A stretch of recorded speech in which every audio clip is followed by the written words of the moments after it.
أعوذ بالله من الشيطان الرجيم بسم الله الرحمن الرحيم الحمد لله رب العالمين وصلى الله وسلم على مولانا رسول الله وعلى آله حق قدره ومقداره العظيم يا همة الشيخ احضري لنا بهذا المحضر ولتعطفي بنظرة تأتي لنا بالزفر وبعد السلام عليكم ورحمة الله تعالى وبركاته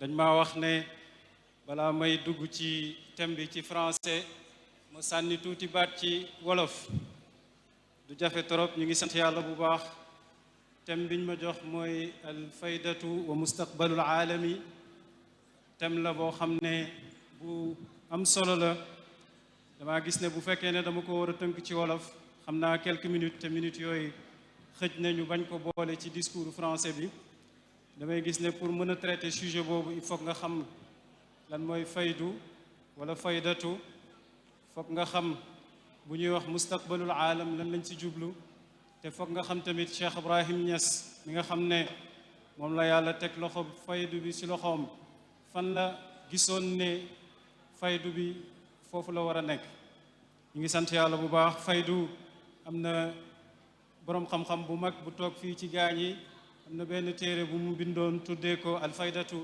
bayna taxaddiyaati almaadi wa afaaqi almustaqbal boo demee ci livre boobu dafay wax ne faydatu am na origine boo xamante ne moo gën a yaatu sax les textes de l'islam ndax boo demee ci philosophie grecque di nga fekk ne ñu ngi doon waxtaane faydu mu cité Platon ak néoplatoniciens yi nga xamante ne yëpp doon nañu wax ci faydu boo demee ci littérature soufi tamit di nga fekk ne faydu yàgg nañ ko waxtaanee Ibn Arabi dafay wax faydul aqdas ak muqaddas nga xam ne kon faydu lu yàgg la ci biir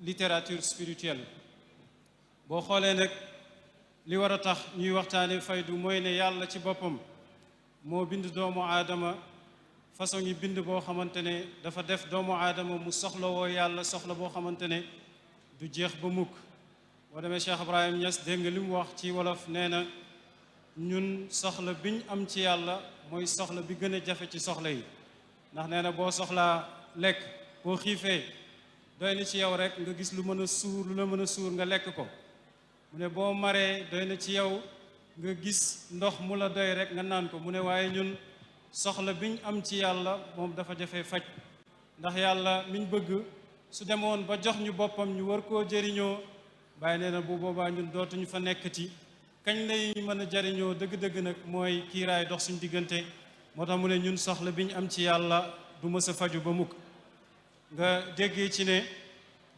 lii diine di jublu yépp mooy rek mu fexe ba doomu aadama bi besoin boobu nga xamante ne mooy besoin spirituel boobu muy exprimer pour yàlla mu am ku ko mën a jox moo tax ñu ne doomu aadama lépp li muy bëgg sax daf koy bëgg rek ci ne yàlla lay bëgg ci biir loolu su ko xamee soo xamul moom lay ko waykat bi doon wax ne naqil fuaadaka haysu chita min al hawa fa mal xubbu illa lil habibi al awali nee na yóbbul sa xol bi fu la neex ci mbëggeel waaye na nga xam ne bëggoo ku dul ka nga njëkkoon a bëgg besoin boobu nag muy besoin de spiritualité boobu yàlla war koo fajal doomu aadama daf koo dénkoon mission bi yonent yi bi fi yonent yi jógee mu dénk ko awliyaaw yi bi fi awliyaaw yi jógee mu ñëw nag tënk lépp ci daayiratul xilaafa moom nga dégg waykat boobu doon wax ne taduumu wa tabqa maa duhurin tawilatin wa fi axiri zamani taati bi faydatin fa yadxulaha alwara afawija raxbatin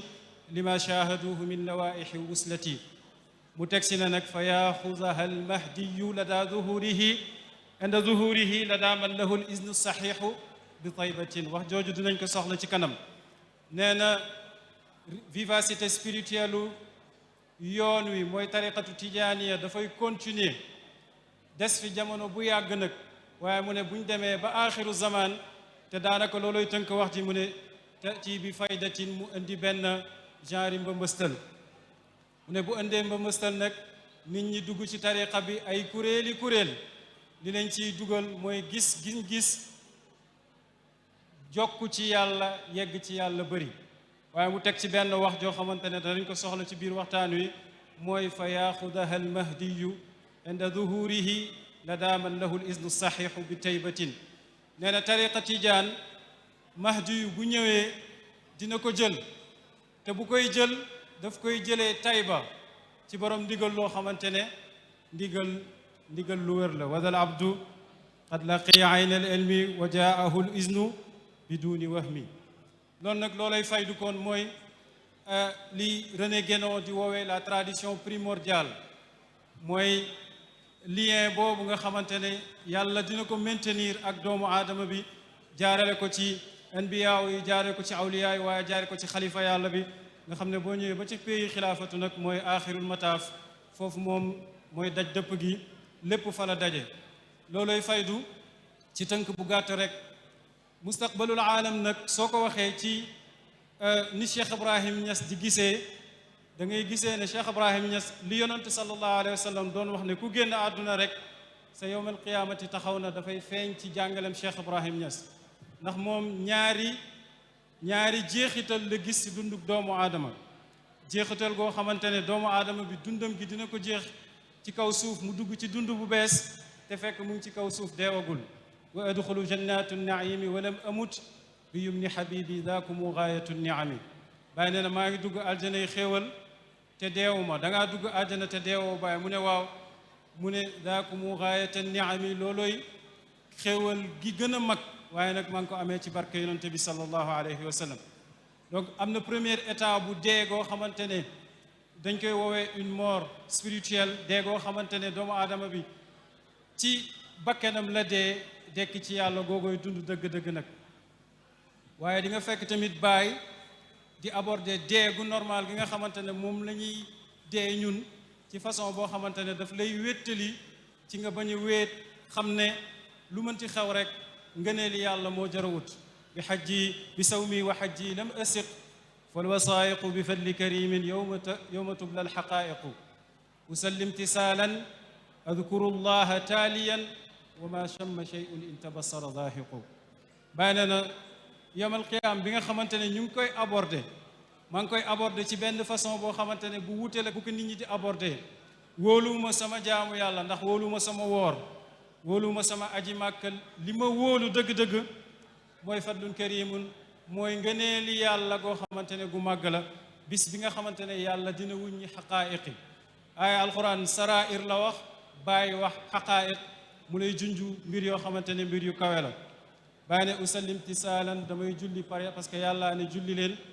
adkurullaha taaliyan may jàng alquran waaye nag xam naa ne wa ma chamma cheyun in tabassara zaahiqu xam naa ne dara nekku fi bu fekkee ne kii xool settantal na xolam bi Cheikhu Tidiane ba borom ifaadatul ahmadiya bi mu waxee ne faydu bi dafa ñëw dina ñëw dafa daan wax ne wa kaana yastabidu zamanaha dafa daan wax ne jamonoy faydu bi daf koy soril lu tax mu koy soril mooy ne faydu bi axiru zaman la war a feeñ boo demee sax di nga dégg ci waykat boobu di wax ne hab annani an alladi qad zahar min al ula amruhumu qad ishtahar dem ba ci bër di wax ne wa saaxibu lfaydati axira zamani wa faiqu rijali fi ilmi alqiraani waykat boobu dafa wax ne moom mooy wa saaxibu lfaydati mooy borom faydu bi nga xamante ne axira zaman mujjantalug jamono la war a ñëw mu joxe critère ne wa faiqu rijali fi ilmi alqiraani te moo raw góori yàlla yi ci njàngam alquran doon na wax sax ne wa afradani fi salaasina sana wa uqida alqulubu bi min assina muy wane tamit ne borom fayda bi trentenaire lay doon ma wax ne kon futur faydu bi fi ñuy xaar faydu bi mooy mu régler problème yi nga xamante ni yépp àdduna bañ koy jànkonteel bàyyi nag dafa war a former ay rijaal ay góor yoo xamante ne ñoo war a gàddu mission yi defar àdduna boobu noonu loolu moom mooy tënk bi ci olof bëggoon naa ko gën a yaatal mais damay bañ temps bi jàpp ma parler à Medina Baye et plus encore à l'approche du Mawlid parler du futur exige de dissiper une première confusion. L'eschatologie n'est pas la chronologie de nos inquiétudes. Elle déchiffre l'état de l'homme au seuil de ses puissances, de ses propres puissances. Le futur n'est ni une date, ni l'inventaire d'événements à venir. Il est le moment où les moyens de l'homme croissent plus vite que sa faculté de leur donner une direction juste.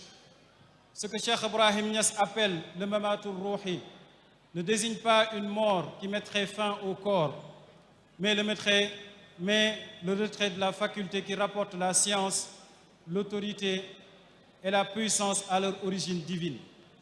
Une civilisation peut demeurer très organisée et avoir perdu le secret de son orientation.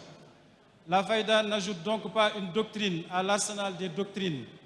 Elle réveille au cœur de l'homme ce lieu de discernement où la puissance se reconnaît comme un dépôt et le savoir comme une vocation de service.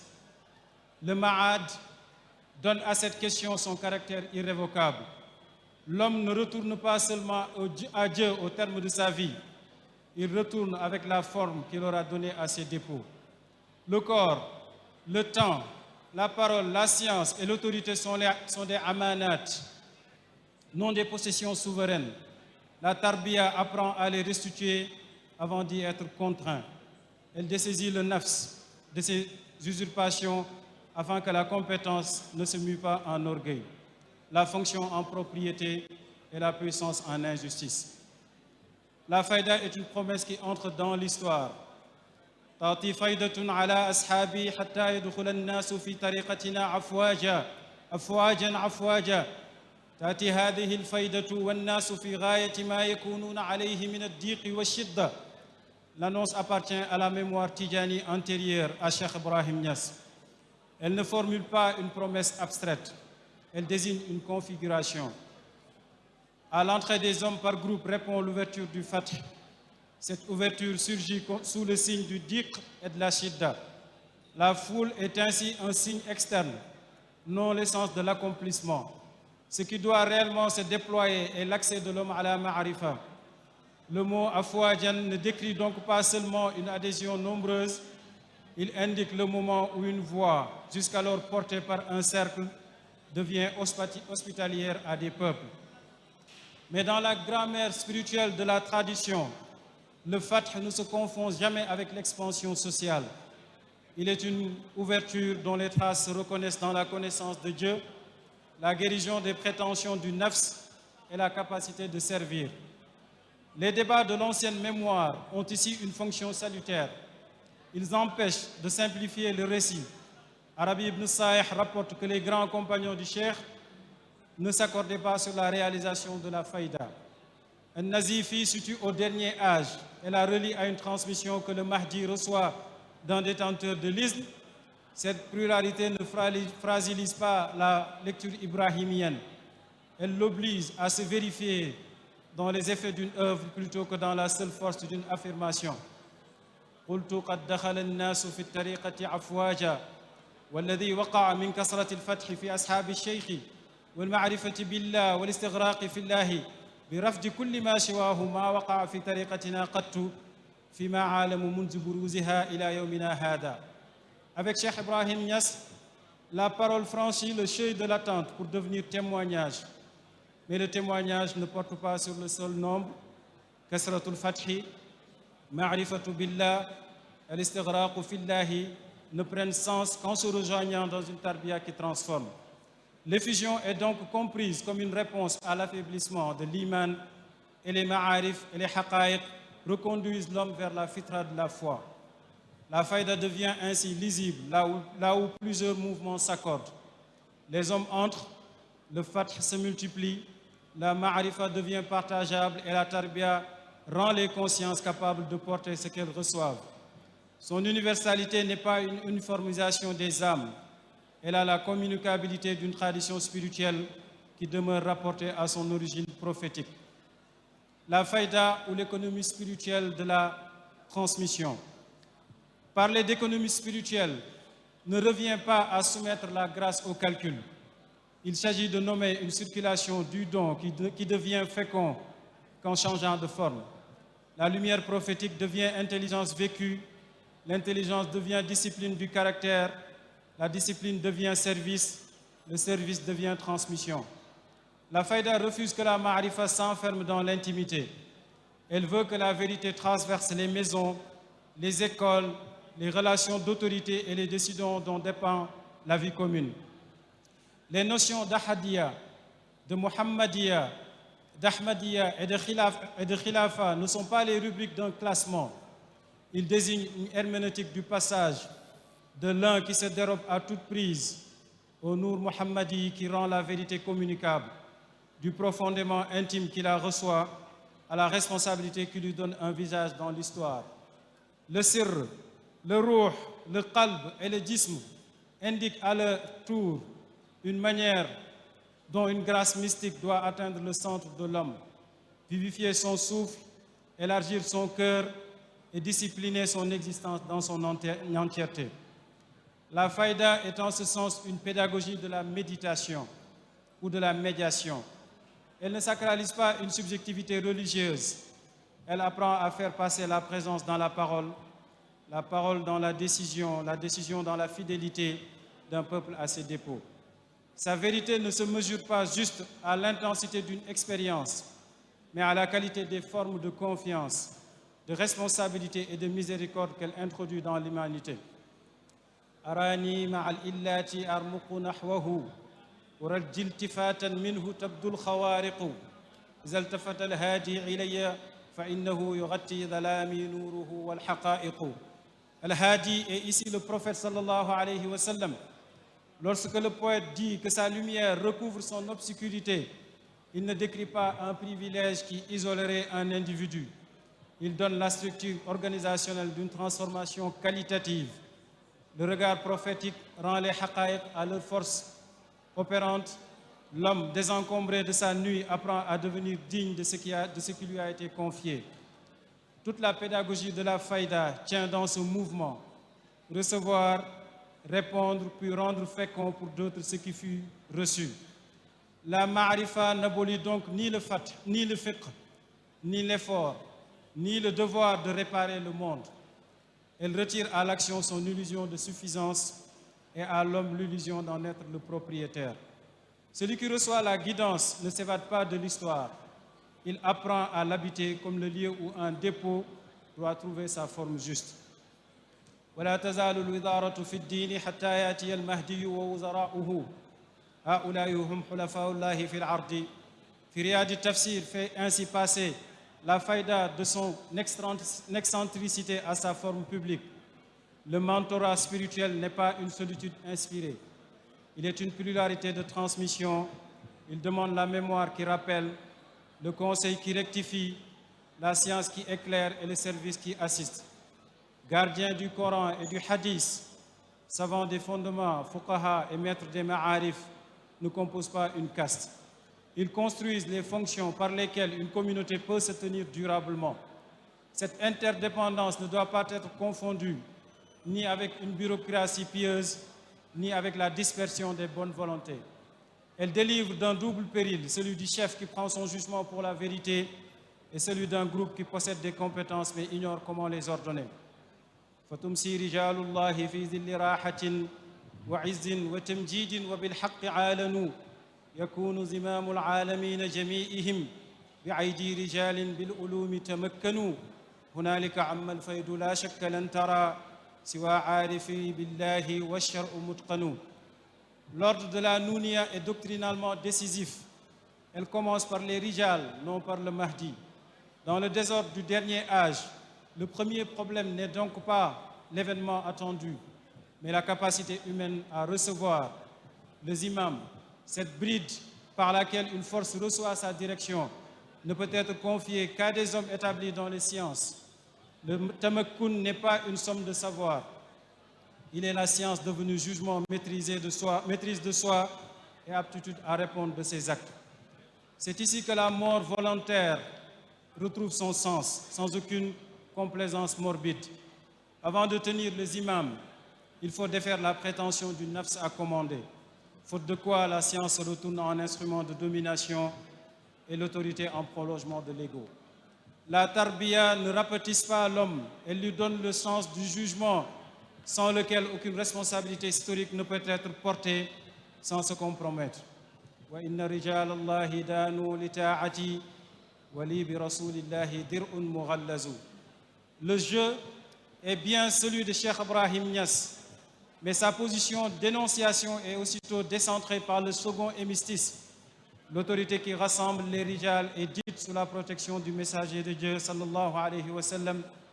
Elle ne procède pas d'une souveraineté personnelle. Les rijal de la faïda ne sont ni une cour autour d'un nom, ni les titulaires d'une désignation eschatologique distribuée à des individus.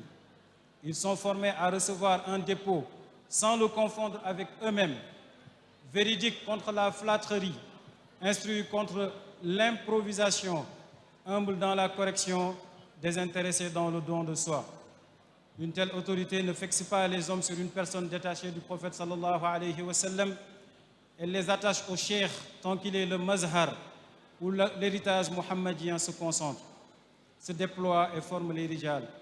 Cheikh Ibrahim Niass n'est donc pas seulement celui qui reconduit à la source, il est celui par qui cette source devient présence éducatrice, science opérante et puissance de formation.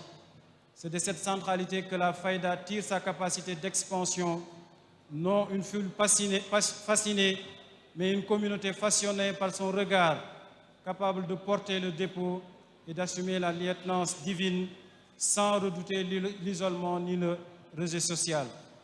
رجال لا تلهيهم تجارة ولا بيع عن ذكر الله رجال صدقوا ما عاهدوا الله عليه. Ces rijal doivent tenir ensemble les sciences de la révélation et celles par lesquelles notre époque organise effectivement le monde. Le faqih qui ignore l'outil répondra mal à la question nouvelle. L'ingénieur qui ignore les maqasid produira la puissance sans savoir quelle fin doit servir. L'homme de la Nouniya est à la fois arif billah et maître de la charia. La ma'rifa délivre l'homme de sa sécheresse et la charia préserve la ma'rifa de l'indétermination. وإن جاء روح الله عيسى فإنه من أمته تحكي الفعال فعاله يسلي به المهدي يا فوضى أمة يأمهم عيسى وتاها وآله. Dans ces vers, Cheikh Ibrahim Niass ne confond ni le Mahdi ni Isa. Il en préserve l'architecture symbolique et la distinction des fonctions. La sunna donne à cette scène son assise. Le fils de Mariam descend alors que l'imam de la communauté est issu d'elle.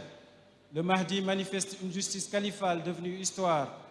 Isa atteste l'universalité de l'ordre mohammédien et celle de la wilaya. Cette précision protège la pensée de la faïda de toute confusion des personnes et des rangs.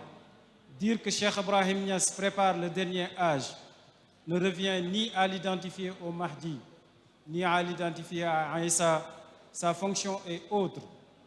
Recevoir une effusion, la rendre communicable, former des hommes et déposer dans une communauté les ressources morales et spirituelles dont l'accomplissement eschatologique aura besoin.